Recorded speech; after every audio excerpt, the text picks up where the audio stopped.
Bienvenidos y bienvenidas a una tertulia literaria más aquí en Letras a Contraluz. Mi nombre es Ana Berta y el día de hoy tengo el honor de contar con la presencia de un invitado de lujo. Él es Leonel Ali Zanotelli.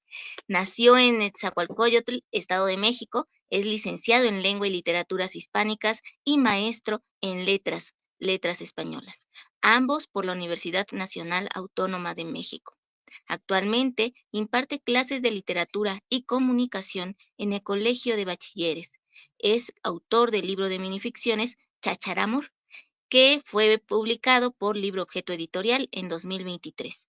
Algunas de sus minificciones son parte de antologías nacionales e internacionales. Además, es creador del canal de YouTube hashtag Yo Leo.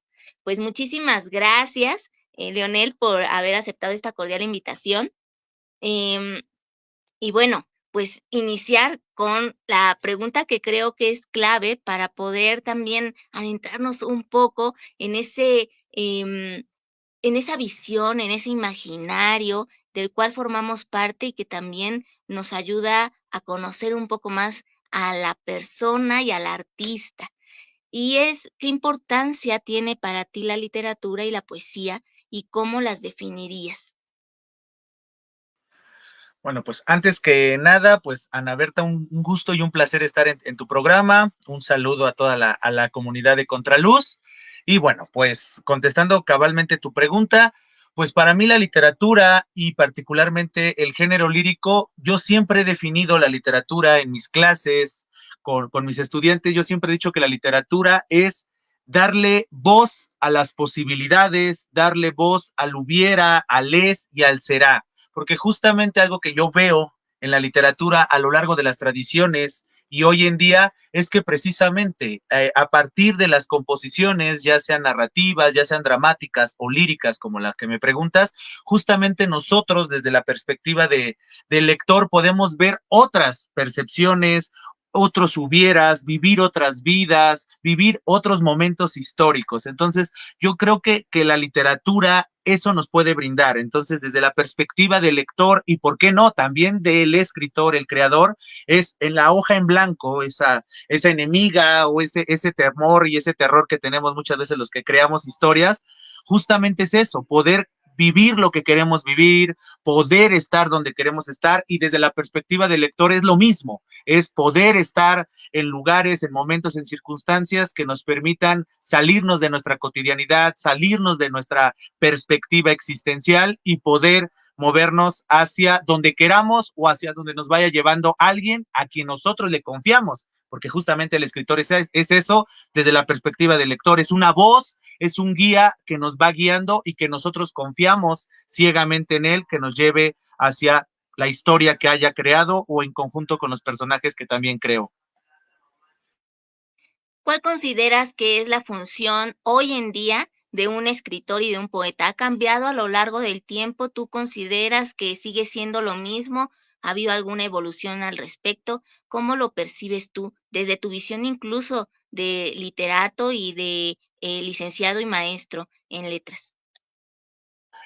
Para mí la función de la literatura es justamente ser un reflejo de la realidad o una crítica de la realidad, porque justamente el arte, al estar basado en la poiesis, pero tampoco se olvida de la mímesis, es decir, la poiesis es este elemento de la creatividad, este carácter estético, este carácter de el manejo de los recursos, pero sin olvidar la mímesis, es decir, los elementos de la realidad. Entonces, para mí a lo largo de la historia, el arte y particularmente el arte literario tienen esa función de crear historias que por un lado reflejen la realidad o bien reflejen posibles realidades, porque muchas veces, aunque un texto sea muy de ciencia ficción o sea muy poético, es decir, muy creativo, muy fantasioso, no deja de, por un lado, reflejar ciertas situaciones de la realidad o comienza a crear posibles realidades, posibles perspectivas. Entonces, para mí, a lo largo de la historia, por ejemplo, hablando de la literatura occidental, desde los griegos hasta el libro que se esté publicando, imprimiendo en estos instantes, tiene que cumplir esa función. Esa idea del arte por el arte y ese tipo de cosas, yo no comulgo con eso. Yo digo que el arte tiene que dar un mensaje, sí artístico, sí estético, pero también entre líneas o de manera muy explícita, tiene que evidenciar una realidad, ya sea de manera muy evidente, es decir, que sea más mimético que poético, pero sin olvidar los recursos artísticos, porque obviamente si se optó por la literatura, en vez de usar una crónica o una nota o un artículo, cosas por el estilo, si se optó por la literatura, obviamente se tiene que respetar esos mecanismos artísticos, pero sin evadirse de la realidad, porque ese es justamente uno de los prejuicios que a mí me molesta de la literatura, de pensar que no sirve para nada, solo sirve de entretenimiento, y dices, no, es decir, te puede cumplir esa función de entretenerte, de hacerte pasar el rato, pero el buen arte, y en el caso particular de lo que estamos hablando, la buena literatura no solamente te hace pasar un buen rato como de entretenimiento, sino te hace reflexionar, te hace ser empático, te hace ver o conocer algo que no. Entonces, para mí la función del arte a lo largo de la historia, contando también nuestro presente, es eso, es sí adentrarnos a una perspectiva, una historia, un mundo, pero sin olvidarnos del mundo real. Justamente cuántas veces no hemos aprendido algo gracias a un personaje y a una serie de situaciones que creó alguien, ya sea hace milenios o en recientes fechas. Todo esto que nos estás diciendo, pues, es, algo que yo comparto mucho, esa idea, y me gustaría que nos pudieras hablar de esos autores que a ti te generaron sensaciones, que te llevaron a pensar de otra manera, que produjeron un cambio en tu interior, que ya sabemos la palabra por sí misma, pues, tiene un gran valor, pero no nos cambia únicamente la palabra, ¿no? Sino son nuestros actos a través de eso que nos inspiró esa palabra. Entonces, ¿quiénes fueron esos autores y autoras que tú podrías considerar que te cambiaron por completo, la forma de entenderte y de entender el mundo y la realidad en la que nos vemos inmersos día con día? Yo creo que le debo un homenaje, por decirlo así, a Jaime Sabines, porque como que fue el primer autor al que yo leí a cabalidad y con conciencia, o sea, porque yo me adentré a la literatura desde la escritura, por decirlo así, es decir, siempre cuento esa anécdota de que a los 13 años mi maestro de español nos dejó de tarea escribir un poema, yo logré escribir un poema, el compañero que era el guapo, el que era el todo, él era el perfecto, porque sabía tocar guitarra, sabía jugar ajedrez, sabía jugar fútbol, era muy gracioso, era bien parecido, o es bien parecido. Los años creo que nos van mejorando muchas veces y demás. Y entonces ese compañero de repente se sintió desplazado, o no sé, nunca he hablado con él a cabalidad esa situación, ya no hemos compartido tiempo, y de repente el maestro destacó demasiado mi composición, y él me mencionaba, es que tu composición me recuerda a Jaime Sabines, y eso me generó la curiosidad y eso me adentró a decir, pues como que yo escribo como un autor, pues si esta es mi primera composición, sí tenía cierto acercamiento al arte, pero principalmente al arte musical, o sea, las letras, la lírica desde una perspectiva, ahora puedo decir con esos conceptos, a los 13 años no sabía nada, pero bueno, desde la lírica, desde la perspectiva de las composiciones de las canciones que a mí me gustaban, o desde el cine, o las caricaturas, las series que yo veía, como que ese era mi acercamiento al arte de contar historias o al arte reflexivo, que muchas veces es la lírica. Entonces, la primera vez que yo me acerqué a un autor con conciencia fue a Jaime Sabines. Entonces, como que sí te cambia el paradigma de, oh, lo que yo siento y lo que yo pienso se puede expresar ahí. Entonces, ese sería como el primer autor que me cambió el paradigma. Siguiendo con la cronología, termino la secundaria, me logro ingresar al Colegio de Ciencias y Humanidades, Plantel Oriente, y mi maestra de Telerit, taller de lectura y redacción e iniciación a la investigación documental, ese chorizote de las asignaturas que sigue existiendo en los SHs, nos hizo participar en un evento de poesía y dividió al grupo en dos, y poesía coral, y se conmemoraba un aniversario luctuoso de Javier Villaurrutia. Entonces, justamente nos tocó recitar al equipo en el que yo estuve siendo parte, nos tocó recitar La Décima Muerte. Entonces, yo fui a la biblioteca para conseguir la composición, pero pues de pasada me lo puse a leer, y es otro autor que me cambió el paradigma al grado de que cambió mi estilo de escribir. ¿Por qué? Porque yo escribía antes con verso libre, es decir, muy al estilo Jaime Sabines, ¿no? Es dejarte fluir y componer.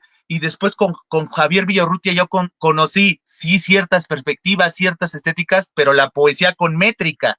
Entonces me adentré a la poesía de Javier Villarrutia. Y entonces, siguiendo otra vez con la cronología, En el último año del CCH, en la clase de filosofía, el maestro, me acuerdo perfectamente, Miguel Hidalgo, porque es fácil de recordar, era Miguel Ángel Hidalgo, pero bueno, recordamos por el Miguel Hidalgo.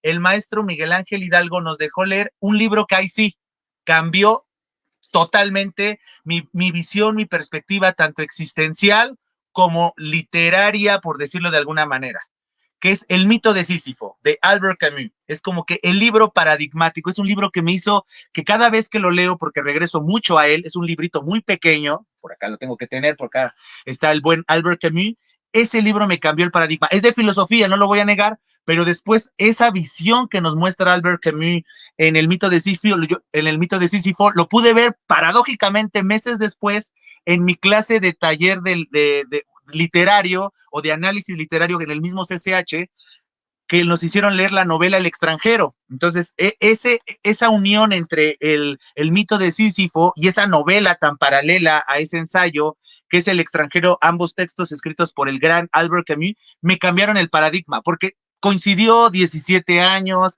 estaba viviendo muchas situaciones en mi vida personal, es la adolescencia, estás queriéndote asir de algo, hallar una personalidad. Entonces coincidieron muchas cosas, también coincidió la lírica de mi amado e idolatrado José Madero Vizcaíno, entonces que de Panda, que claramente todavía no había esa evolución, eso, si hablando de música, pues fue hasta el 2006, 2005, que justamente sale el Para ti con desprecio, es decir, unos mesecitos después, todo se juntó, ¿no?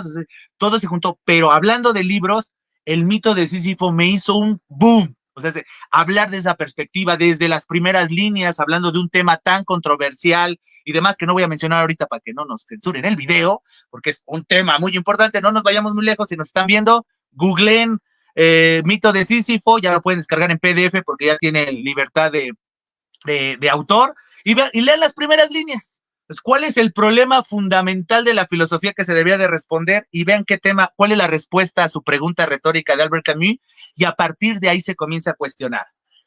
Siguiendo cronológicamente, ya entro a la carrera, eso me impulsa a entrar en esa misma clase del CCH, antes también leí una novela que tengo un video precisamente de los 5 libros que me cambiaron la vida, lo tengo en mi canal de YouTube. Uno es la novela Pensativa de Jesús Goy Tortuga Santos, nos la hicieron leer ahí. Sí es muy cursi, sí sigue ciertos tópicos del romanticismo y de la novela nacionalista mexicana, que la obra fue publicada en los años 40 del siglo pasado, pero no sé qué pasa con esa novela que siempre que la leo, porque también regreso a ella en homenaje, me sigue gustando, o sea, a pesar de que ya soy un profesional y entonces ya podría alzar con la voz de intelectual de, oh, esta novela cursi que sigue los clichés. No sé qué pasa con esa novela de Jesús Goy Tortuga Santos que me sigue atrapando, me sigue envolviendo, me sigue diciendo algo. Justamente esa novela es la que me impulsa de una u otra manera a querer estudiar letras, me adentro a letras y hay autores, podría citar muchos, pero al autor al que le debo toda mi vida filológica es al gran Francisco de Quevedo. Mi mentor, que en paz descanse, Aurelio González y Pérez, dándonos la clase de Siglos de Oro, nos presenta a Francisco de Quevedo, nos deja el trabajo final de analizar un poema de Francisco de Quevedo, uno queriendo ser original para no tener que leer un cúmulo de artículos, pues agarra un poema de los desconocidos, pero para escoger un poema de los desconocidos, pues tenía que leer muchos, y de pronto descubro a este autor que para mí es una genialidad. Para mí es el autor del barroco. Se ofenderán los especialistas en Góngora, en el mismo Cervantes, en Lope de Vega, pero para mí Quevedo es el barroco representado en un hombre, en un personaje, en un escritor. Entonces, Francisco de Quevedo tiene ensayos, tiene novela, tiene teatro, tiene poesía, tiene lo que hoy podríamos denominar minificciones.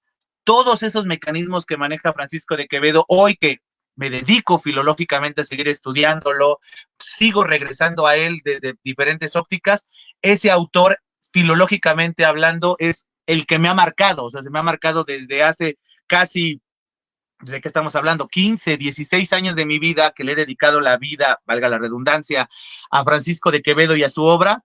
Obviamente Francisco de Quevedo está en la cumbre. Obviamente hay otros autores que fui leyendo en la carrera, el mismo Lope de Vega, yo que mi especialidad son los siglos de oro, también admiro demasiado a Lope de Vega, no puedo no mencionar El Quijote de Cervantes, obviamente es una obra cumbre que te cambia perspectivas, tampoco no puedo dejar de mencionar a William Shakespeare, también es un autor de esos grandes y demás, pero así, hablando de autor, contestando a tu pregunta, así como de los autores que me marcaron, yo podría mencionar a dos autores fundamentales. Albert Camus, que a mí me encanta todo lo que escribo, todo lo que escribió, y Francisco de Quevedo. Esos son mis dos autores de cabecera. A mí cada vez que alguien se me acerca y me dice, ¿qué libro me recomiendas? Obviamente uno les pregunta, pues, como qué intereses tienes y demás, pero si no saben todavía o dicen, no, no sé nada, siempre yo voy a decir Albert Camus, El mito de Sísifo, o si quieres acercarte desde la literatura, es decir, desde la ficción, El extranjero. Es una novelita que te va a cambiar el paradigma porque te vas a sentir identificado. ¿Quién no se ha sentido un bicho raro en la sociedad? ¿Quién no ha sido señalado como el buen Marceau, el protagonista de esa novela? Entonces, cabalmente, si yo dijeran, dime dos autores paradigmáticos para Leonela Lisa Notelli, yo diría Albert Camus y Francisco de Quevedo, sin olvidar a estos que yo mencionaba, así la cronología, ¿no? Nada viene de la nada, eso es uno también de mis lemas de la literatura, siempre hay que profundizar. Yo llegué a Francisco de Quevedo por estos autores, por un Sabines, por un Villaurrutia, por un Goitortúa, llegué a ellos, por eso estudié la carrera, estando dentro de la carrera, conocí a Quevedo, ¿no? Y obviamente también, sin olvidar a Albert Camus, que lo conocí estudiando en el CCH y que también fue un impulsor para acercarme a otros autores, ¿no? Obviamente podría mencionar a la gran Sor Juana Inés de la Cruz, yo que soy de barroco, pues ella es el barroco del barroco, ¿no? Es decir, eso tampoco la puedo olvidar, ¿no? Es decir, puedo mencionar a grandes escritoras también que admiro mucho, Inés Arredondo, por ejemplo, ¿no? Hablando de la literatura mexicana más cercana a nosotros, pues obviamente, ¿no?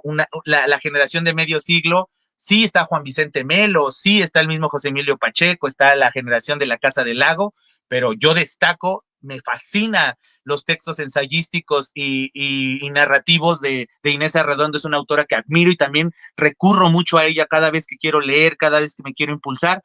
Y obviamente, insisto, aquí yo podría estar aventando y aventando y aventando nombres de autores incluso contemporáneos, ¿no? Autores contemporáneos que, pues, para no estar gastando tanto el tiempo, acérquense justamente a mi proyecto de canal de YouTube que es Yo Leo, y he entrevistado a muchas de esas personas que han influido en mí, que escriben hoy en día, que siguen publicando hoy en día, ¿no? Puedo mencionar a una Jazmín García Vázquez, puedo mencionar a una Diana Ramírez Luna, puedo mencionar, insisto, infinidad, a un Fernando Yacamán, que es alguien que acabo de conocer hace poco su obra y la he leído completa casi. Son autores que encuentro cuestiones que también me hacen clic porque hablan desde el presente o me hacen conocer cosas del presente que yo no conocía porque no es mi cotidianidad, porque por X o Y yo no lo conocía, pero cabalmente quienes me tienen aquí siendo lo que soy son básicamente Albert Camus y Francisco de Quevedo, ¿no? Ya hablando como escritor, pues tampoco no podía dejar de mencionar a Augusto Monterroso, a mi mentora, que me hizo el honor de escribir el prólogo de Chachar Amor,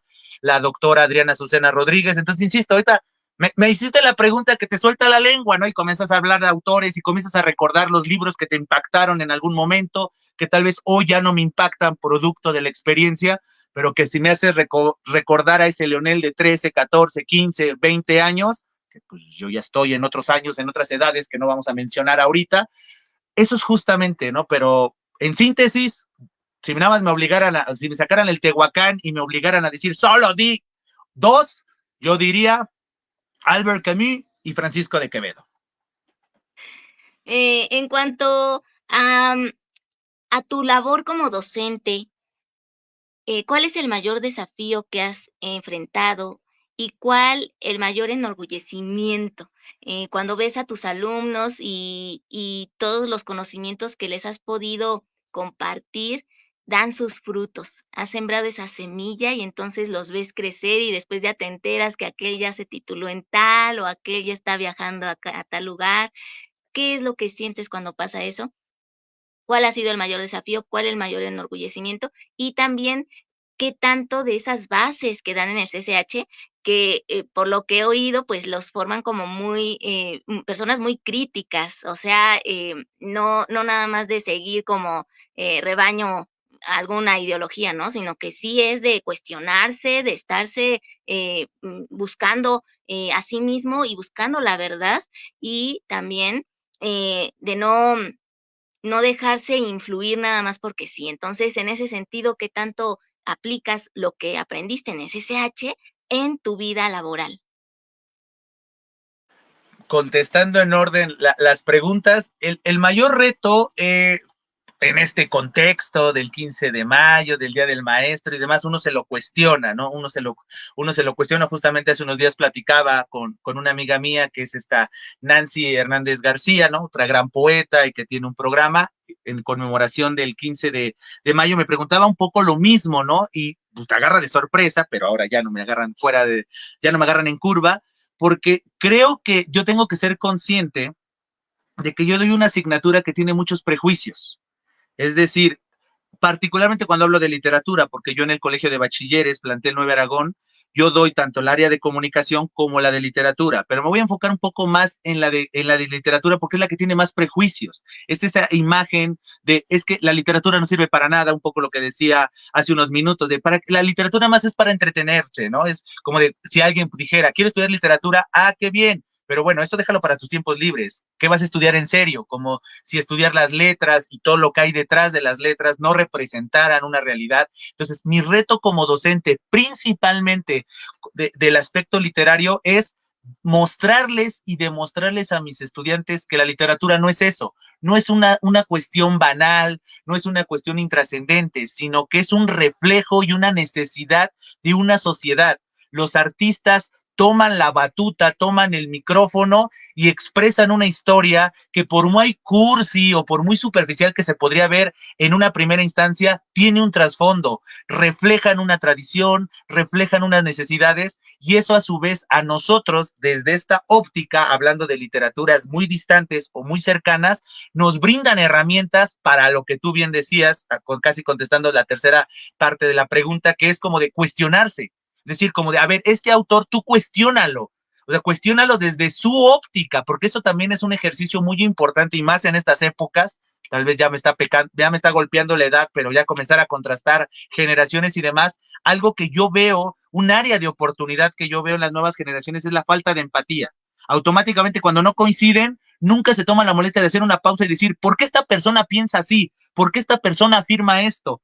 Automáticamente no piensas como yo, eres un tonto, eres un privilegiado, eres un ignorante, y automáticamente viene el señalamiento. Y lo que uno intenta usar en la clase de literatura, porque obviamente la primera pregunta que uno le hace a los estudiantes es, ¿quién de aquí tiene interés por la literatura? Y nadie alza la mano. Entonces, partiendo de esa situación, uno les dice, esta clase no solamente les va a servir para el corto plazo, pasar la materia muy a tu pesar, así como yo tuve que tal vez estudiar química, biología, matemáticas, cosas que en primera instancia dirían no tiene relación alguna con la literatura, aunque sí la tiene por el desarrollo de habilidades, pero ahorita no es charla epistemológica, pedagógica. Tú tal vez quieres ser criminalista, abogado y demás, pues lástima. Para lograr ese objetivo en tu proyecto de vida tienes que pasar por literatura. Lástima. Al corto plazo tienes que aprender lo que te voy a enseñar. Al mediano plazo, en el caso del colegio de bachilleres, pues vas a hacer un examen de ingreso. Lástima, te van a hacer 10, 15 o 20 preguntas de mi área. Pues lástima. Y en el largo plazo son esos mecanismos. La literatura y el análisis concienzudo de un texto literario te brinda ciertos hábitos y ciertas habilidades que te sirven en el día a día. Te hacen ser empático, te hacen analizar desde diferentes ópticas, desde diferentes perspectivas, te permiten prestar atención. Cosas tan básicas como si un texto comienza a ser muy difícil para un estudiante, enseñarle que no se frustre. Es que no le entiendo. Esfuérzate, como que quítate esos prejuicios de ti mismo y el prejuicio del texto. Entonces, ese es el primer reto, ¿no? Es el gran obstáculo del docente de literatura, mostrarles que la literatura sí tiene una utilidad, que no es la de ser el presumido en alguna cafetería de, oh, yo leo mucho. Y como yo les digo, no sirve de nada que leas mucho si no entiendes. Si un intelectual lo primero que hace es champarte en la cara cuántos libros ha leído, significa que es un pésimo lector. Porque si la cultura, la educación no te da humildad, y más en el contexto de nuestro país que es México, significa que eres un pésimo lector. Tú tienes que verlo como es una herramienta, es una cosa de enriquecer y de invitar a la gente a que se acerque a la lectura, y no como de, oh, tú que no lees mucho, tú, yo que mira esta biblioteca que he leído. Error, significa que eres todo lo contrario, significa que no has aprendido nada de los libros que has leído. Tal vez has leído uno, pero si ese libro te dio una enseñanza, te dio humildad, te dio perspectiva, vale más que haber leído 200,000 libros y eres un soberbio, te crees superior a la gente. Entonces, ese es como que el primer obstáculo que yo encuentro como docente de literatura, enseñarle a los alumnos que se quiten ese prejuicio, con el perdón de la palabra, quitarse la idea de que ser experto en literatura es ser un mamador. Es, oh, sí, claro, claro que sí, yo alzando el meñique, oh, sí, como dijo Cervantes y como dijo Shakespeare.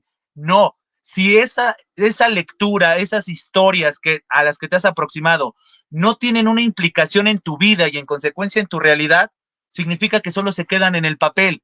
Y quedarse en el papel es banalizar la literatura y alimentas a esas personas que piensan que las humanidades, principalmente las artísticas, son banales, son superficiales, son nada más para dedicar el tiempo libre, para evadirte de la realidad, y es todo lo contrario. Mi reto como docente de literatura es decirles, no, el arte no sirve para evadirte de la realidad, es, voy a ver una película para olvidarme de la realidad. No, al contrario, ve en esa ventana en forma de película, en forma de podcast, en forma de libro, en forma de serie, en forma de telenovela. Al contrario, un mecanismo, una ventana para aprender la realidad desde otra óptica, no como algo para pasar el tiempo. Para pasar el tiempo mejor juega el trompo, que de todos sigue desarrollando habilidades, pero juega otra cosa, juega el yoyo, juega videojuegos, hasta incluso hay videojuegos que implican una temática abstracta. Entonces, es el primer reto.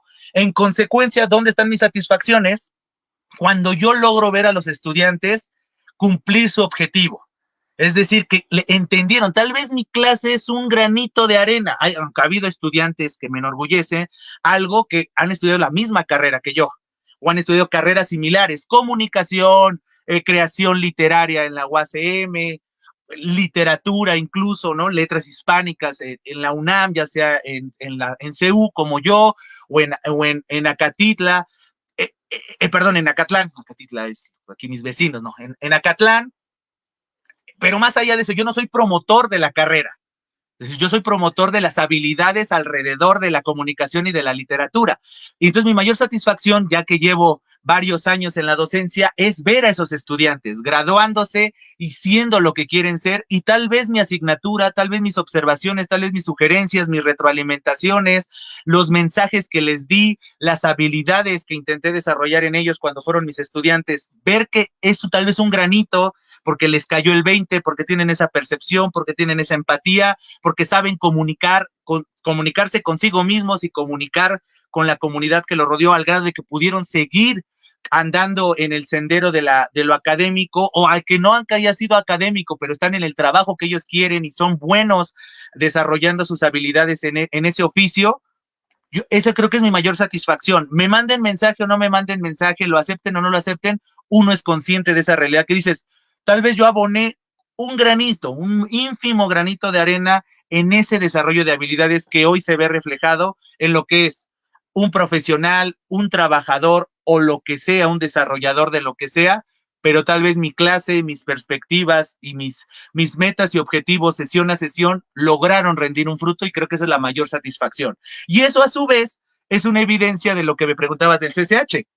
Yo lo que estoy hablando ahorita es producto de que yo fui estudiante de un colegio, tanto en un primer momento en el Colegio de Ciencias y Humanidades y posteriormente de la Facultad de Filosofía y Letras, tanto a nivel licenciatura como posteriormente a nivel posgrado en maestría. Entonces, en el caso particular del CCH, que es como mi paralelismo, porque yo doy clases a nivel media superior, pues es justamente eso, ¿no? Uno no era consciente cuando yo tenía 15, 16, 17 años, no era consciente de eso, pero ahora en retrospectiva, ya como un profesional y ahora también como un profesional de la educación, de la enseñanza, de la docencia, como que comienzas a hilar cosas de, sí, el CCH de manera directa o indirecta, de manera implícita o explícita, desarrolló ciertas habilidades en mí, como la investigación. Es algo que a mí incluso me lo señalaba mi mentor, el doctor Aurelio González, en algunos momentos cuando estaba haciendo la tesis, es como de, tú eres CCHero, ¿verdad? Se nota por ese afán de la investigación, por no dejar cabos sueltos en la investigación, como que no te dejas llevar por el impresionismo, sino tienes que ser muy formal, tienes que darle crédito. Entonces son cosas que muchas veces lo contrasto con mis hermanos universitarios que fueron egresados de prepas, y como que dices, ya entendí, porque a ellos les enseñan literatura, no les enseñan metodología comunicativa ni metodología de la investigación. Yo que algún momento yo también di clases en el sistema abierto de Prepa UNAM, yo vi los programas y dices, ya entendí por qué siempre hacen ese contraste de tú eres SHero, tú eres preparatoriano, porque sí está eso. El CCH sí te brinda esa crítica, esas perspectivas y demás. Entonces, concatenando las tres preguntas, ahí está, ¿no? O sea, mi mayor reto es darle sentido a mi clase, tanto a mí, porque si no estoy motivado yo sesión a sesión, vale chetos todo. La mayor satisfacción es pensar en ese bien mayor. Pues mi bien mayor no es promover mi carrera, mi bien mayor no es crear estudiantes que presuman que leen mucho, sino que eso que lean, sino que eso que investiguen, eso que escriban, tenga un valor para ellos y en consecuencia para que lo rodeen al grado de que logren ellos su proyecto de vida y yo sea un grano importante o ínfimo en ese proyecto. Y eso es derivado también de mi formación. Entonces, ahí está, ¿no? La formación CCHera me sirvió para eso. Perspectivas, experiencias que hoy aplico de manera implícita o explícita, ya sea en mi labor filológica como profesional o en mi labor docente día a día frente a mis grupos. Y fíjate, también la pandemia nos sirvió para ver cómo la literatura, las humanidades, el arte, nos hacían volver a nuestro interior, a nuestro centro, por así decirlo, y desde allí poder ayudar al prójimo, ¿no? De cierta forma, a través de una palabra, incluso ya podías, pues, inspirarle, ¿no? Y creo que esa es la principal función y lo fundamental de la literatura, que nos indique ese camino hacia ver en nosotros qué nos puede llevar a evolucionar y ser una mejor persona. Y creo que en eso comparto muchísimo contigo esa forma de ver la literatura y de entenderla, porque es lo que busca un libro. Cuando tú abres algún texto y te sumerges de verdad en las letras y no solo en la historia que aparece a simple vista, sino en lo que también hay detrás, te enriqueces y una vez que ya te ha nutrido ese texto, necesitas más. Y entonces vas conociendo a más autores. Y el hecho de que los vayas conociendo también te va mostrando que puedes tener distintos niveles de lectura y conforme como en el ejercicio, vas de poquito en poquito en poquito, y ya después, pues, ya puedes levantar hasta la pierna hasta arriba, ¿no? Entonces, es como, lo mismo sucede en la lectura, pero de una manera metafórica, ¿no? Abstracta. Ahora, me gustaría que pasáramos a lo de tu libro. ¿Cómo surge Cháchara Amor? ¿Qué mensaje quieres transmitirle a tus lectores? ¿Cómo definir ese término tan complejo que es el amor? Y, ¿por qué hacer uso de la minificción? ¿Cómo surge Chacharamor? Justamente yo compartía lo de los 13 años, justamente compartía esa anécdota del maestro de español, el maestro Álvaro, que nos dejaba de tarea escribir una composición. Esa composición le llamó mucho la atención, la destacó frente a todo mi grupo. Yo era una persona muy tímida, muy reservada y demás, entonces de repente los reflectores se fijaron en mí.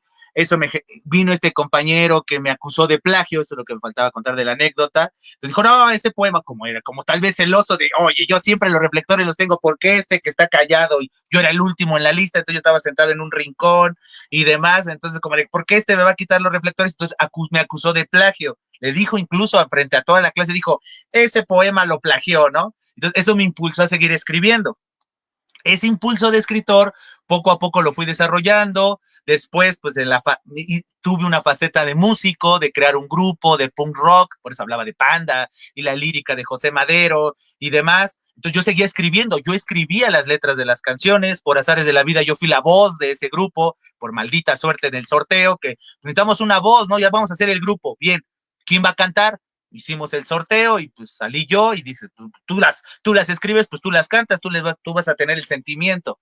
Pues me pasó esa situación, justamente ese interés por escribir me acercó a la lectura, a la literatura, fue uno de los impulsos que me llevó a elegir letras hispánicas como primera opción de la carrera, logro entrar a la carrera y justamente, contrario a lo que se podría pensar, la carrera me alejó o se transformó, me alejó de la escritura o transformó la escritura creativa en mi placer culposo. ¿Por qué? Porque los catedráticos te llegan a decir con toda justa razón, aquí no se viene a ser escritor, aquí se viene a ser analista, aquí se viene a ser filólogo, vas a estudiar la lengua o las letras, o sea, de como sea, ¿no? Hacia dónde te vas a dirigir, ¿no? Si quieres ser lingüista, pues vas a estudiar la lengua. ¿Quieres estudiar la literatura, un tópico, un recurso? Pues vas a estudiar las letras, las historias. Entonces, con justa razón, yo no es queja, porque muchas veces piensan que es queja. En muchas pláticas que he tenido el honor de tener, siempre comento eso y como que muchos lo toman, es una queja. No, no, no, con justa razón los catedráticos dijeron, la carrera se llama Lengua y Literaturas Hispánicas y su propósito es crear gente crítica, crítica ya sea de la lengua o crítica de las letras, la literatura y las historias. No es queja, pero justamente a uno que apenas está inmiscuyendo en las letras, que quería agarrar ese valor, pues a los 18 años te impone que un catedrático te diga, aquí no se viene a escribir, a mí ni me muestre tus poemas ni nada, no me importa, ¿no? Obviamente hay catedráticos que sí lo hacen de, bueno, entiendo, mientras tú cumplas tu deber filológico, pues no me importa si te escribes novelas, cuentos, poemas, a mí no me importa, pero la inmensa mayoría, yo me quedaba con ese impacto de, no escriban, yo seguía escribiendo mis poemitas, pero era como mi placer culposo, ¿no? Mi, mi, mi deber para mí a los 18, 19 años, pues era, ponte a leer, ponte a tener un bagaje cultural, porque yo era el típico mexicano que leía 2, 3 libritos al año, no era el que... Entonces yo llegué a la carrera con muy pocas herramientas. También estudié en un CCH donde yo no tenía las 3 clases de literatura que tenían mis colegas egresados de prepas. No tenía literatura española, literatura universal y literatura mexicana e iberoamericana. Entonces, yo no tenía muchos conocimientos previos. Entonces, mi reto era de estar leyendo lo de la carrera y empapándome en manuales, leyendo novelas, leyendo cosas para poder yo entender y concatenar contexto, filosofía, historia y literatura y los textos que estaba analizando. Pero siempre tenía esa inquietud de escribir. Yo seguía escribiendo. Lo mío en origen era la lírica. Entonces yo siempre escribía poemas y tenía los proyectos.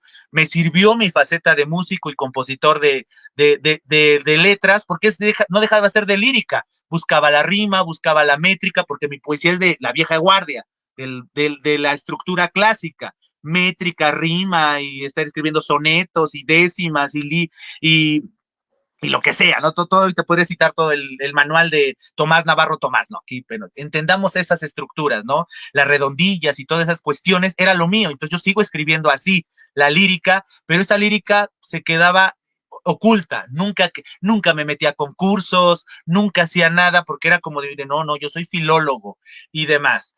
Después termino la carrera, sigo escribiendo poesía, pero mi poesía se quedaba para algo íntimo, por decirlo así. ¿Por qué? Porque me hice adulto y terminando la carrera ya estaban las letras chiquitas de hacerse adulto, como le digo a mis estudiantes, entre más vamos cumpliendo años, poco a poco se están haciendo un poquito más grandes las letras chiquitas, por oxímoron que se escuche, por raro que se escuche, y de repente tengo que conseguir un trabajo, tengo que conseguir una estabilidad. Entonces, pues, saliendo de la carrera, comencé a buscar trabajo justamente en el colegio de bachilleres, conseguí otros trabajos paralelos antes de lograr entrar al colegio de bachilleres, estableciéndome en el colegio, me metí al posgrado, a la maestría. Entonces, mis textos seguían siendo algo íntimo, es decir, tenía una novia y entonces cuando cumplíamos un mes o un aniversario o su cumpleaños, pues le escribía un poema o cualquier acto importante de su vida o de nuestra relación, pues escribía un poema, pero no dejaba de ser algo íntimo. No estabas pensando en los lectores, estabas pensando en un solo lector. Después ya logro establecer todo, ya las letras chiquitas de adulto las logro, hablando de letras, las logro ya satisfacer, ya tengo un trabajo estable, y de repente hago una pausa en mi vida y digo, me dedico a la literatura, ya terminé una maestría. ¿Qué pasó? O sea, ¿por qué llegué a las letras? Por ese Leonel de 13 años. Hay que hacerle caso a ese Leonel que tenía el sueño de escribir y de publicar un libro y que alguien te leyera y todo lo que implica ser escritor. Entonces comienzo a tomar cursos precisamente en pandemia. Entonces, en línea, ya sin el miedo eterno del tallerismo, de que este libro es horrible y te lo digan en tu cara, ¿no? A través de una pantalla, nada más apago el micrófono y no te escucho que me insultas o me salgo de... tomé cursos, talleres en línea y de repente yo tenía el reto de decir, llevo años de escribir lírica, pero, pero yo soy consciente de que la poesía no vende. Infelizmente, esa es una de las grandes tristezas. Entonces dices, tengo muchas historias, siempre quise escribir novelas, tendría muchas historias en mi mente de, oye, esta es una buena novela, esto, entonces, pero estaban rondando en mi mente, nunca las plasmaba porque era ese placer culposo, o ya tenía chamba, o escribo la planeación, califico a mis estudiantes o me pongo a escribir, pero en mi mente se quedaban. Y entonces descubro la minificción, la descubrí yo desde la carrera. Mencionaba yo hace unos minutos a la doctora Adriana Azucena Rodríguez. Ella fue mi maestra de taller, bueno, no de taller, sino de teoría literaria, de la asignatura de teoría literaria, y tuve el honor y la fortuna de que cuando ella me dio clases, publicó su primer libro, que justamente lo sorteó, es decir, llegó un día, los lunes nos daba clases, llegó y dijo, oigan chicos, acaba de publicarse mi primer libro, les voy a regalar un ejemplar, a ver, en una hojita de papel, arranquen, anoten su nombre, y arrancó los nombres, los hizo bolita, los metió en una bolsa y sacó con su mano santa un papelito, y el papelito decía Leonel Ali Zanotelli. Pues me regala su libro, obviamente lo tengo ahí autografiado y demás, y de repente me lo pongo a leer, por ética, obviamente, o sea, fue un buen detalle, y ahí descubro, ahí me cae el 20 de la minificción. Entonces yo la minificción la tenía en mente, obviamente en mis clases de literatura se toca el tema de la minificción, muchas veces uno para facilitar la comprensión de textos se acerca con minificciones a los estudiantes, no les puedes hacer leer el Quijote, ni porque no lo van a entender, ni porque no hay tiempos, pues muchas veces recurres a los textos chiquitos que concatenan muy bien los recursos y las intenciones pedagógicas. Entonces, la minificción estaba en mi mente.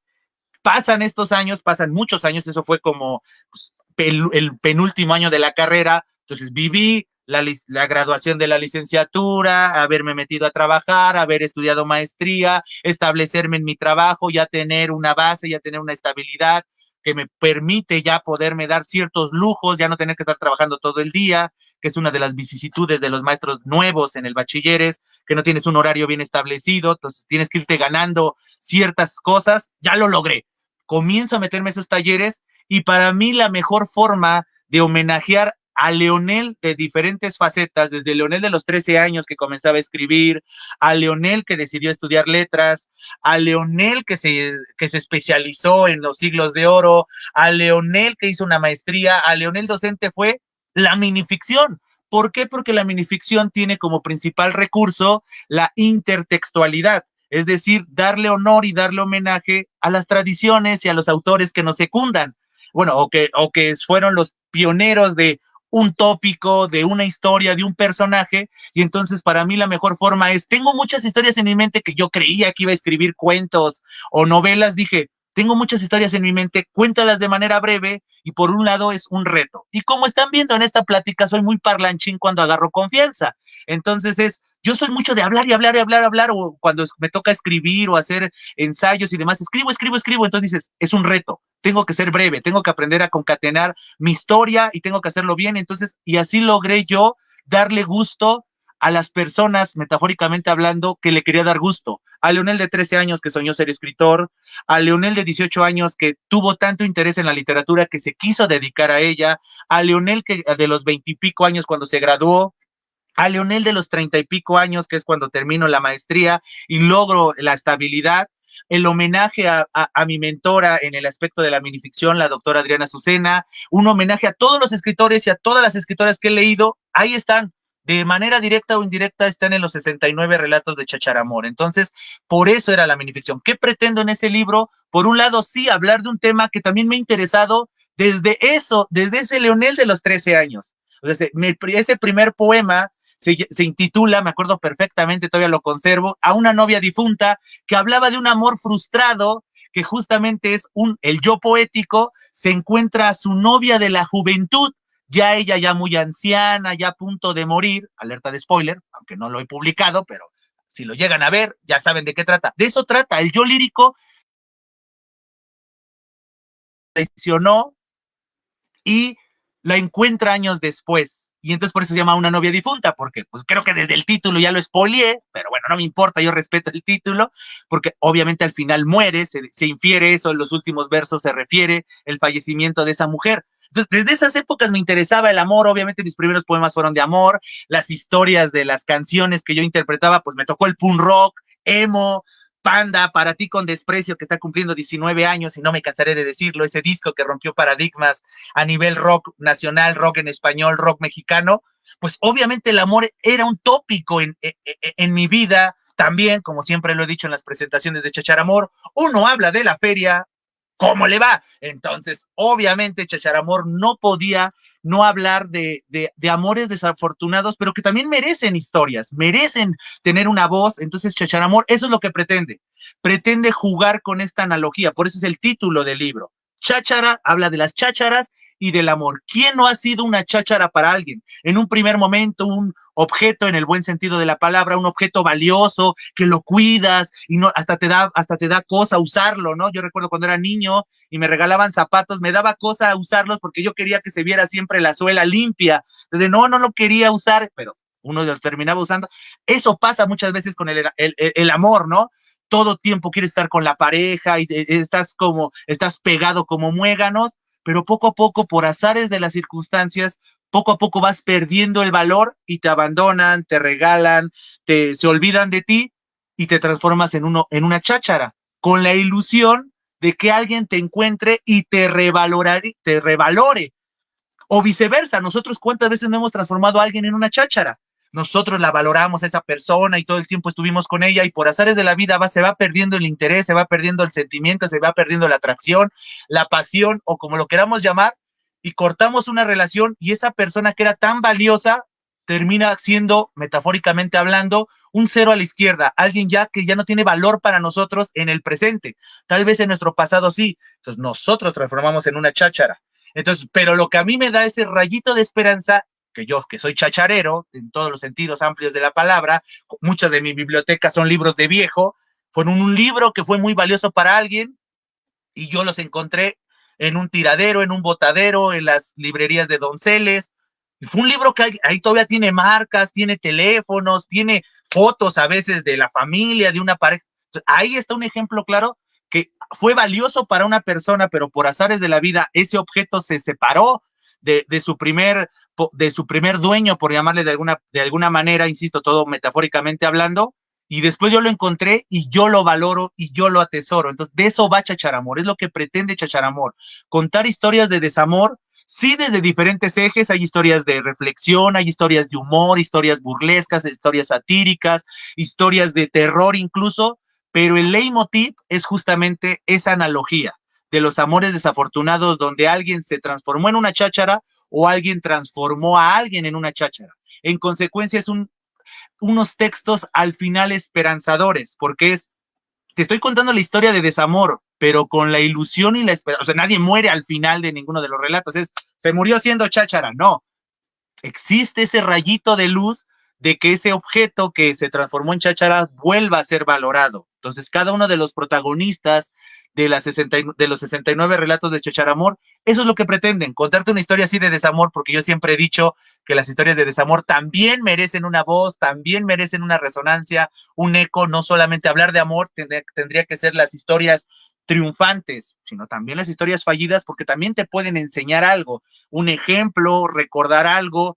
Si todos nos casáramos con la primera pareja que tuvimos, pues yo digo que la vida sería muy aburrida, es como lo del libro que decíamos, un libro te lleva a otro libro, no estoy fomentando aquí el poliamor y demás, y una pareja te lleva a otra, no, si encuentras a la perfecta pareja, bienvenido, pero somos conscientes de que no muchas veces la primera pareja es la definitiva, entonces también es rendirle un tributo a que tú muchas veces eres una mucho mejor persona gracias a las relaciones interpersonales que estableciste antes. Entonces también es un homenaje. Ser cháchara para mí no es algo peyorativo, es todo lo contrario.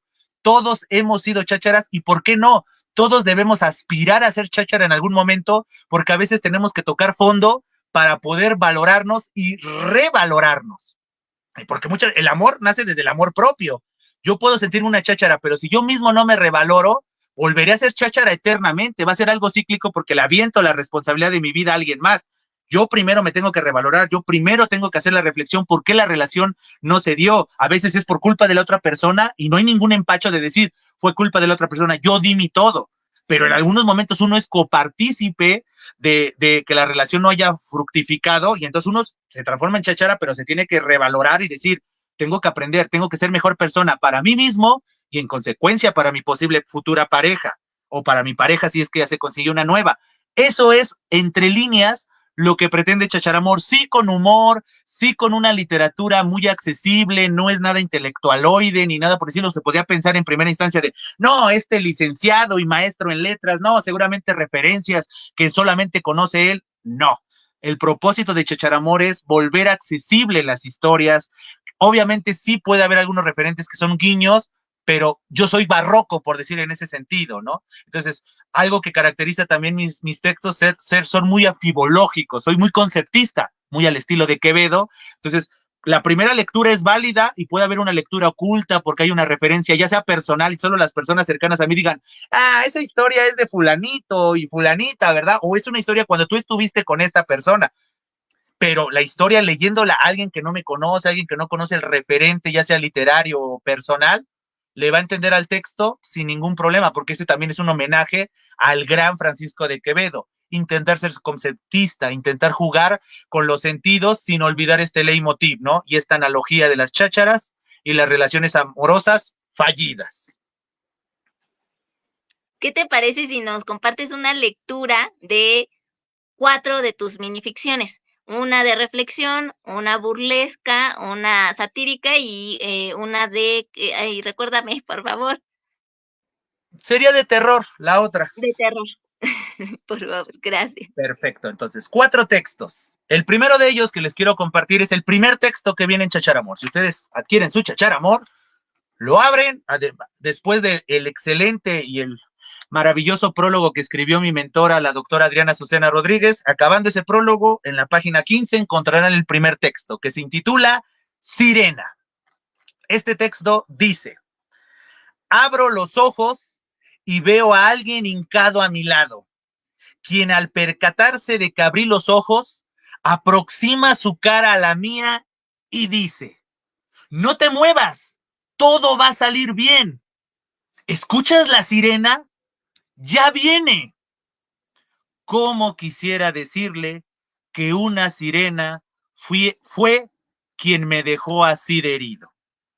Y eso es lo que dice Sirena, el primer texto de Chacharamor. Como ven, es un juego de palabras, bueno, y justamente es la vuelta de tuerca y demás, entonces ahí es como un poco conceptista, darle el retruécano y esos vericuetos filológicos que ahorita no quiero profundizar. Ahora vámonos con una historia de terror, una historia que le ha gustado mucho a la gente, que me ha hecho o me ha dado el honor de leer el libro. Es un texto intitulado Patas de Araña. Patas de Araña dice así. Aarón llegó a la fiesta que organicé en mi casa. Y Patty le pregunté, no vino porque terminamos. ¿Y eso? ¿Qué pasó? No le gustaron mis patas de araña. Se me hace algo exagerado cortar por esa razón, y más considerando que podían enviarse cartas o simples mensajitos por correo electrónico, WhatsApp, Messenger o cualquier otra vía digital. No, no me estás entendiendo. Pues explícame entonces, le dije empujándolo en son de broma. Patty me cortó en el instante en el que, estando solos en su cuarto y movidos por la pasión, me quité los pantalones y vio esto. Aarón tomó con índices y pulgares su pantalón a la altura de las rodillas y lo alzó unos 15 o 20 centímetros. Lo que vi todavía me provoca pesadillas, a pesar de que han pasado más de 13 años de ese suceso. ¿Cómo ven? Wow. Gracias, Ana, gracias. Entonces, como ven, Ahí está otra vez el juego de palabras, que pues, el título te hace pensar en otras cosas. Este texto, por ejemplo, nació de una de mis hermanas de editorial, que es Berenice Reyal. Ella tiene un libro también con libro objeto editorial que se llama Arañas. Y ella, el eslogan que tiene de su libro es que después de leer su libro nunca volverás a matar o pisar o dañar una araña. Entonces, cuando yo lo leí y lo estaba justamente hojeando, que es previo obviamente a Chachar Amor, a mí se me ocurrió esa idea de las patas de araña. Entonces, y como le dije a ella, alguna vez ella y yo tuvimos el honor de presentar libro juntos, porque somos de la misma colección de narrativa de libro objeto, yo le dije, a ella le faltaba terror, pues yo cuento la historia de arañas desde una perspectiva terrorífica, ya que ella defiende a las arañas y cuenta una visión muy optimista y realista de las arañas, su utilidad en la naturaleza, o te cuenta la perspectiva de la araña, de por qué hace lo que hace. Yo dije, yo no me puedo separar de la historia de la larga tradición de las arañas y la aracnofobia, ¿no? Ya, por ejemplo, yo estoy traumado con la araña que se transforma Pennywise, ¿no? En It de Stephen King, que pues, se transforma en una araña al final, porque se podía transformar en lo que sea. Entonces, esa imagen de la película o principalmente de la serie, la tengo. Entonces decía, patas de araña, o sea, como que tenía que hacer eso, pero es un homenaje también a mi colega Berenice Reyes. Tercer texto de Chacharamor. Ahora vámonos un poco al humorístico. Ya hablamos de lo triste, de que una sirena te haya herido, ya hablamos de lo terrorífico, ahora vamos a algo humorístico. O tal vez no, porque tal vez a mí me da risa, pero alguien se siente identificado y no le dé risa. Acrósticos se llama este libro. Si tienen ustedes su Chachar Amor, me siento maestro de abran su libro en la página 71, pero bueno, saco el instinto de docente. En la página 71 de Chachar Amor podrán encontrar esta minificción intitulada Acrósticos, que dice: ella recibía con vehemencia cada uno de los poemas que él le escribía, esperando que al fin le escribiera "te amo" en alguno de los versos, cosa que nunca ocurrió, por lo que ella decidió terminar la relación. Tiempo después, él reunió todos los poemas y los publicó con el título de Acrósticos.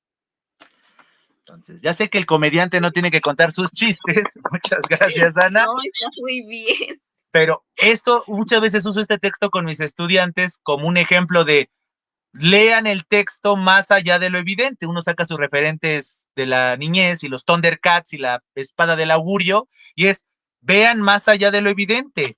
La protagonista de esta minificción nunca se enteró de que le dijeron 1000 veces te amo, porque ella buscaba el te amo de manera horizontal cuando estaba de manera vertical. Un mal lector solamente lee de manera lineal y de manera literal. Tienes que aprender a buscar los mecanismos. Entonces, Acrósticos también es un homenaje a mi labor docente de aprendan a leer más allá. Muchas veces un texto dice más de lo que dice, y nuestra labor como lectores y analistas es buscar esos mensajes ocultos. Obviamente uno de los mensajes más ocultos, más obvios, es el acróstico. Obviamente claro, los acrósticos ideales pues sería ponerlo en letras grandotas y demás, Pero bueno, cierro esta lectura. Pero fíjate, Leonel, antes de que pases al último, que a mí, por ejemplo, me hizo pensar en un acróstico, pero formado a varias hojas, ¿no? O sea, el primer poema decía la T, el segundo la E, y así, ¿no? Entonces también, como en cada una de nuestro imaginario, cada uno lo va recreando tu minificción, y esa es la maravilla, ¿no? Se puede entender de diversas maneras y también imaginártelo de otras muchas, ¿no? Entonces esa es también una gran labor que tú lograste realizar en Chachar Amor. Pero bueno, te dejo continuar. No, y es importante ese dato, que es justamente lo que yo decía, eso es lo que te regala la minificción, y uno que tiene esta influencia del conceptismo barroco, obviamente yo muy influido por Francisco de Quevedo, es eso, la lectura es válida, tal vez todos los textos incluso decía el te amo y el nombre de la persona, y tal vez tenía un nombre larguísimo, y por eso eran un buen de composiciones, y si hubiera leído la primera letra de cada composición, hubiera encontrado el te amo, y el nombre del chorizote, ¿no? Del nombre de la persona en cuestión, ¿no? Entonces, sí, efectivamente, no se me había ocurrido esa idea. Yo pensaba en el acróstico cuando yo le digo a mis estudiantes, pues, es que los textos no solo se tienen que leer de manera horizontal, sino muchas veces también de manera vertical, metafórica o literalmente, ¿no? Y también este punto, ¿no? encontrar ciertos simbolismos, etcétera. Y el último texto que les quiero compartir de mi primer libro, porque eso también es importante mencionar, este es mi primer libro, es el que le da título. El que le da título al libro, que justamente en conjunción con el equipo de Libro Objeto, encabezado por Diana Ramírez Luna, como que dijimos, pues, ¿cuál sería un buen título? Y yo propuse precisamente este, dije, como que este texto y esta palabra simboliza, cierra, concatena la intención del libro, justamente, ¿no? Hablar de amores desafortunados, pero no tan tajantes, no quiero ser el ardido de, el amor y todo, el odio, no es ir en contra del amor, es al contrario, ver en los amores fallidos un área de oportunidad para mejorar como persona, como amante, como todo, ¿no? Como puntos suspensivos, ¿no? Porque el amor no siempre solamente es hacia la pareja, puede ser hacia un amigo, hacia un familiar, hacia uno mismo. Entonces, como que yo también quería dejar muy en claro eso de, hey, esto no es un tratado de dolor y de ardidez, no, todo lo contrario, son historias de amor fallido, pero que a su vez tienen ese pequeño rayito de esperanza de ser una cháchara. Entonces, justamente el texto que les quiero compartir es el que le da título al libro, que es Cháchara Amor, que podríamos considerar que es un texto de reflexión. Cháchara Amor dice, buscar amor en ocasiones equivale a chacharear en lo abandonado, perdido, robado o rechazado por alguien más. Cabe la posibilidad de encontrar algo valioso y trascendente. Qué lindo. Un Muchas buen gracias. cierre, Leonel. Pues si alguien Pues me te pregunta, agradecemos. sí, si alguien me preguntara qué es Chacharamor, el texto justamente sintetiza toda la intención de los 69 relatos, que el 69 no es nada gratuito, no pequemos de inocentes, También, obviamente hay un valor también. simbólico e incluso en el número de composiciones hay un valor simbólico que está relacionado también con el amor, un poquito más subido de tono, pero el 69 también tiene esa función simbólica. Sí. Fíjate, todo bien pensado, bien armado. Muy, muy bien, Leonel. Por favor, compártenos tus redes sociales y en dónde pueden adquirir tu libro. Solo tienen posibilidad de comunicarse con la editorial y ahí conseguirlo, o también se pueden comunicar contigo. ¿De qué manera se lleva a cabo el proceso? Y bueno, compartirte que Guadalupe Lezama te envía saludos y bueno, recordarles también que vean no solo esta tertulia, sino todas las anteriores que hemos tenido con invitados súper de lujo, igual que el que tuvimos el día de hoy. Y también ya nos acompañó la maestra Adriana Azucena, entonces también verla y disfrutar de todo lo que ella en ese momento nos compartió y nos permitió conocer.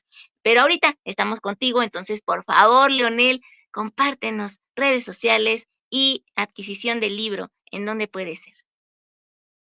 Bueno, pues secundo, saludos a Guadalupe que nos está viendo. Secundo, acérquense a las tertulias que ha habido previas a esta, porque ha habido grandes autores. También si quieren conocer a la culpable de que haya salido Chacharamor, pues ahí está justamente, efectivamente ya hubo una tertulia con Adriana Azucena Rodríguez y es una muy buena charla y muy interesante conocerla.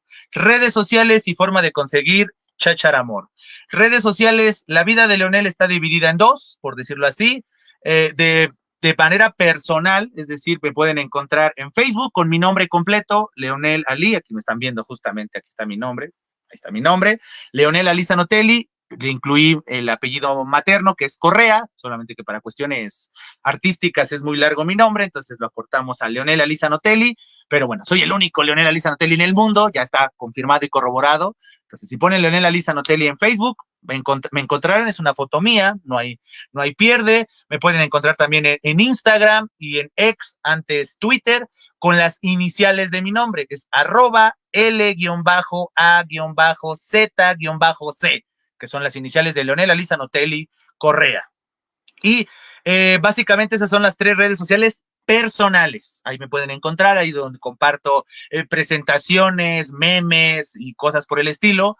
Y como bien decías, Ana, yo tengo un proyecto, y les mencionaba hace rato, tengo un proyecto que es un canal de YouTube que se llama #Yo Leo, ¿no? Como amablemente lo leíste en mi semblanza. Y ese proyecto ya lleva 3 años, donde hago reflexiones, los primeros capítulos, Yo Leo nace en pandemia y entonces usé el canal de YouTube para dar clases, ya que mis estudiantes no se podían conectar muchas veces, pues yo no es que grabara mis clases, o sea, yo me grababa explicando el tema para que cualquier persona de la comunidad del colegio de bachilleres pudiera acceder a ese si no le había entendido a una clase de mis colegas o no había podido asistir o mis mismos estudiantes. Entonces, los primeros capítulos soy yo explicando los temas de los 6 programas de estudio del colegio de bachilleres. Posteriormente, cuando yo terminé esa misión, vino una segunda etapa que son reflexiones, reseñas o pláticas, muy parecido a este proyecto, pláticas con escritores, etcétera. Entonces, ese proyecto lo pueden encontrar principalmente en YouTube, que es el hashtag Yo Leo, y ese proyecto lo pueden encontrar también en redes sociales, lo pueden encontrar en Instagram como Yo Leo-TV, al igual que en X, antes Twitter, Yo Leo-TV, lo pueden encontrar en YouTube, ponen Yo Leo, y donde el que aparezca con un Funko, este Funko que está aquí a mi izquierda, el Funko que se parece a mí, con lentes y barbita, ese es la foto del proyecto, y ese proyecto sí tiene TikTok. Yo como persona soy consciente de mi edad y demás, entonces yo no abrí cuando se vino el boom de TikTok, de bailar y esas cosas, yo no soy de eso, pero el proyecto Yo Leo sí tiene TikTok, que es donde subo precisamente invitaciones, cortos de las charlas y demás. Entonces también lo pueden buscar en TikTok. Y esos canales de comunicación, tanto los personales como los del proyecto Yo Leo, se pueden contactar conmigo en cualquier momento, ya sea en relación con el proyecto o en relación con Chacharamor. ¿Qué pasa si quieren conseguir Chacharamor? Hay 3 formas fundamentales. La primera es en la página del libro objeto, con una sola O, libro objeto, una palabra fusionada, no es libro objeto. Ponen en su buscador de preferencia libro objeto editorial, les va a aparecer la primera página, se meten y libro objeto tiene una tienda virtual. Entonces, Chacharamor les puede llegar hasta la puerta de su casa en cualquier lugar. Creo que tentativamente ahorita es México nada más. Se está intentando ya extender a otros países, etcétera, pero ahorita creo que tentativamente todavía sigue siendo a nivel nacional. Entonces, hasta la puerta de su casa les llega, no ha habido fallas, no ha habido ninguna circunstancia, felizmente. Ha habido unos cuantos retrasos cuando son épocas altas, en Navidad y en Reyes y demás, hubo algunos problemillas de 2, 3 días, pero ahorita que no hay, ya pasó el Día de las Madres y demás, que fue como un boom, ahorita si lo piden, no se va a tardar mucho en llegarles hasta la puerta de su casa. Primer método, la tienda en línea de Libro Objeto Editorial. Segundo, son las ferias de libro y las presentaciones. Por ejemplo, del 7 al 16 de junio va a estar la Feria Internacional del Libro de Coyoacán. Entonces, justamente, ahorita no recuerdo el número del stand, denme 5 segundos y se los digo en este instante para que no anden divagando y anden vagando por ahí. Nosotros vamos a estar en el stand 109. En el stand 109 me van a encontrar. No voy a estar todos los días, tengo un trabajo que cumplir, pero estén al pendiente de mis redes sociales, qué días y en qué horarios voy a estar en el stand, si es que quieren su Chacharamor firmado. Si quieren su Chacharamor, pueden ir cualquiera de los días en esta Feria Internacional del Libro de Coyoacán y ahí van a encontrar Chacharamor, seguro, en el stand 109 y tal vez en otros stand. Todavía no confirman los números y demás, pero en el 109 ahí voy a estar yo segurito y Chacharamor. Entonces, y en otras ferias de libro, por ejemplo, ahorita hay una feria de libro en Tijuana, en el stand 69, nuestros hermanos del norte, y como siempre lo digo, arriba el norte, y si no me creen, vean el mapa. Justamente ahorita en la Feria del Libro de Tijuana, en el stand 69, muy ad hoc con el número de minificciones de Chacharamor, ahí pueden encontrar también Chacharamor. Ahí no estoy porque no pude en esta oportunidad ir a Tijuana, hubiera sido un placer. Y estén al pendiente de las redes sociales de Libro Objeto, también pónganlo en sus buscadores, Libro Objeto Editorial, y ahí constantemente va a estar diciendo presentaciones, ferias, tianguis de libros, etcétera, etcétera, etcétera. Y la tercera forma de conseguir el libro es conmigo. Mándenme mensaje y yo hago todos los protocolos y los menesteres necesarios para conseguir un libro. Nos podemos poner de acuerdo si nos vemos en un punto medio, si quieren la foto, el autógrafo, lo que sea, o yo se los puedo mandar por paquetería, lo que sea, con tal de que me hagan el honor de chacharear conmigo. Entonces son básicamente las 3 formas de conseguir Chacharamor: la tienda en línea del Libro Objeto, las presentaciones o ferias de libro, o con su servidor y amigo Leonel Aliza Notelli. Perfecto, Leonel. Muchísimas gracias por habernos acompañado hoy aquí en Letras a Contraluz. Esto ha sido todo por hoy, pero mañana nos vemos en una tertulia artística con Carlos Rono. Y bueno, pues que tengan un excelente fin de semana, un abrazo enorme, muchas bendiciones a todas y todos, a quienes lo vean en diferido también, por su tiempo, por su atención y también a quienes lo vieron en vivo. Muchísimas gracias. Y bueno, pues cualquier cosa, pues por acá andamos, Leonel. Hasta siempre, Anay. Gracias a tu comunidad.